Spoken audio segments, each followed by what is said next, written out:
Thanks so much for joining us for CBN News Today. I'm Ephraim Graham. And I'm Charlene Aaron. Peaceful protests unfolded last night in Ferguson, Missouri over the death of an unarmed black teen, a stark contrast to 4 days of violent clashes between police and protesters. Still, many say the police's use of military weapons to control the protests has no place on the streets of America.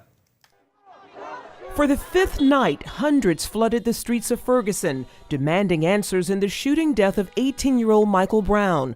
Brown, who was unarmed, was killed by a police officer last weekend.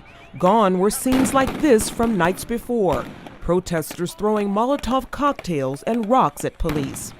And images of police in paramilitary gear, flashing grenades and tear gas, clashing with demonstrators, many of whom protested peacefully. The people that's being violent is the police.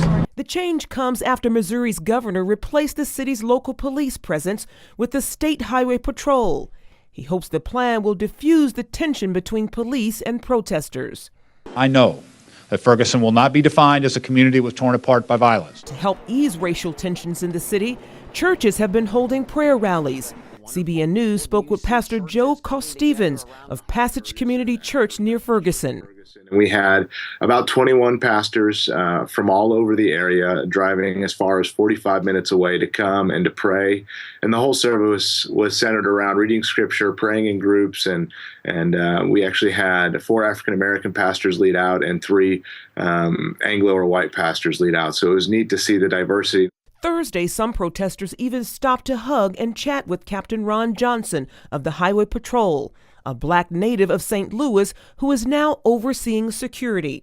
So as the old saying, I've got a dog in this fight, I've got a big dog in this fight. Across the country, many are criticizing Ferguson's military-like approach to policing protesters as outrageous, with some blaming the U.S. government. Through a program called 1033, the Pentagon offers hundreds of millions of dollars of surplus military equipment to police forces throughout the U.S.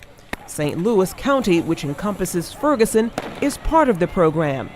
According to USA Today, St. Louis County law enforcement agencies received 12 5.56 millimeter rifles and 6.45 caliber pistols from the Department of Defense between August 2010 and February 2013.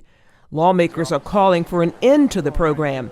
Democratic Congressman Mark Johnson plans to introduce legislation to curb it, saying our main streets should be a place for business, families, and relaxation, not tanks and M16s.